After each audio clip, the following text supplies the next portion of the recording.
Hi hello. അപ്പോൾ എൻ്റെ എല്ലാ കൂട്ടുകാർക്കും രമ്യാസ് വേൾഡിലേക്ക് ഒരിക്കൽ കൂടി സ്വാഗതം. അപ്പം ഞാനിന്ന് കുക്കിംഗ് വീഡിയോ ആയിട്ടല്ലാട്ടോ കൂട്ടുകാരെ വന്നിരിക്കുന്നത്. നേന്ത്രപ്പഴവും മുട്ടയും ഒരുമിച്ച് കഴിച്ചാൽ നമ്മുടെ ശരീരത്തിന് എന്തെല്ലാം ഗുണങ്ങളാണ് ലഭിക്കുന്നത് എന്നതിനെ കുറിച്ചിട്ടുള്ള വീഡിയോ ആയിട്ടോ കൂട്ടുകാരെ. അപ്പോൾ സ്കിപ്പ് ചെയ്യാതെ തന്നെ കണ്ട് സപ്പോർട്ട് ചെയ്യട്ടോ കൂട്ടുകാരെ. അപ്പൊ അതില് ആദ്യത്തെ ഗുണം എന്താണെന്ന് നമുക്ക് നോക്കാം. ആദ്യത്തെ ഗുണം എന്ന് പറയുന്നത് വെയിറ്റ് ഗെയിൻ, അതായത് ശരീരഭാരം വർദ്ധിപ്പിക്കാൻ നോക്കുന്നവരൊക്കെ, അതായത് മെലിഞ്ഞ ശരീരപ്രകൃതി ഉള്ളവർക്കും കുട്ടികൾക്കും ശരീരഭാരം കൂട്ടാൻ ഏറ്റവും മികച്ച വഴിയാണ് കേട്ടോ ഇത്. അതായത് നേന്ത്രപ്പഴവും മുട്ടയും നമ്മൾ ഒരുമിച്ച് കഴിക്കുന്നത്. അതായത് പഴം കഴിക്കുന്നതിലൂടെ നമുക്ക് കാർബോഹൈഡ്രേറ്റും കാലറിയും ഒരുമിച്ച് കിട്ടുന്നു. പിന്നെ മുട്ട കഴിക്കുന്നതിലൂടെ പ്രോട്ടീനും ആരോഗ്യകരമായ കൊഴുപ്പും നമുക്ക് ലഭിക്കുന്നു. ഇവ രണ്ടും ചേരുമ്പോൾ ആരോഗ്യകരമായ രീതിയിൽ ഭാരം കൂടാൻ ഇത് സഹായിക്കുന്നു. അതുകൊണ്ടാണ് പറയുന്നത് ഇവ രണ്ടും ഒരുമിച്ച് കഴിക്കണമെന്ന്. രണ്ടാമത്തെ ഗുണം എന്താണെന്ന് വെച്ചാൽ മസിൽ ബിൽഡിങ്, അതായത് പേശികളുടെ വളർച്ചയ്ക്ക്. ജിമ്മിൽ പോകുന്നവർക്കും വ്യായാമം ചെയ്യുന്നവർക്കും എല്ലാം ഇത് മികച്ച ഭക്ഷണമാണ് കേട്ടോ. മുട്ടയിലെ പ്രോട്ടീൻ മസിലുകൾ വളരാൻ നമ്മളെ സഹായിക്കുമ്പോൾ പഴത്തിലെ പൊട്ടാസ്യം പേശികളുടെ ബലത്തിനും റിക്കവറിക്കുമൊക്കെ നമ്മളെ സഹായിക്കുന്നു. അടുത്തതായിട്ട് മൂന്നാമത്തെ ഗുണം മികച്ച ഊർജം, അതായത് ഇൻസ്റ്റന്റ് എനർജി. പ്രഭാത ഭക്ഷണമായി ഇത് കഴിക്കുന്നത് കൊണ്ട് ദിവസം മുഴുവൻ നമുക്ക് ഉന്മേഷം ലഭിക്കുന്നു. പഴത്തിൽ അടങ്ങിയിരിക്കുന്ന സ്വാഭാവിക പഞ്ചസാര പെട്ടെന്ന് നമുക്ക് ശരീരത്തിന് ഊർജം നൽകുന്നു. മുട്ട കഴിക്കുന്നതിലൂടെ വിശപ്പ് കുറയ്ക്കാനും ഊർജം നിലനിർത്താനും നമ്മളെ സഹായിക്കുന്നു.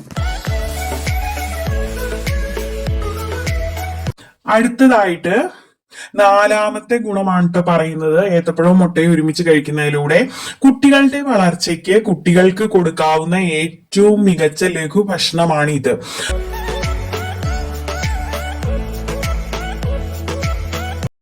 കുട്ടികളിലെ ബുദ്ധിവികാസത്തിനും മുട്ടയിലെ കോളിൻ ആ പദാർത്ഥം എല്ലുകളുടെ വളർച്ചയ്ക്കുമെല്ലാം നല്ലതാണ്.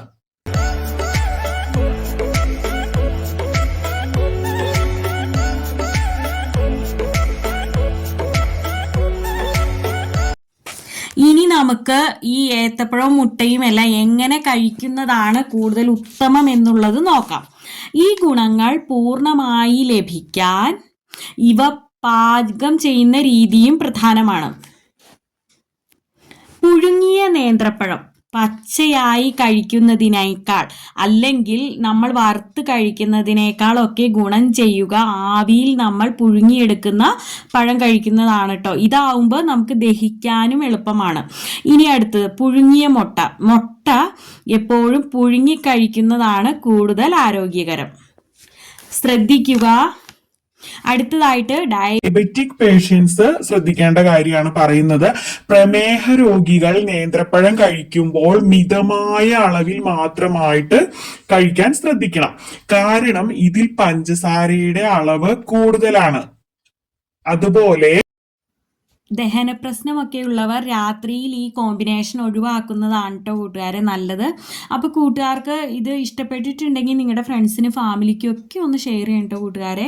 അപ്പോൾ ഇനി ഇതുപോലെയുള്ള നല്ല വീഡിയോസുമായിട്ട് ഹെൽത്ത് ടിപ്സും കുക്കിങ്ങും ഒക്കെ ആയിട്ട് ഞാൻ വരുന്നു. Okay, Tata, bye bye, thanks for watching.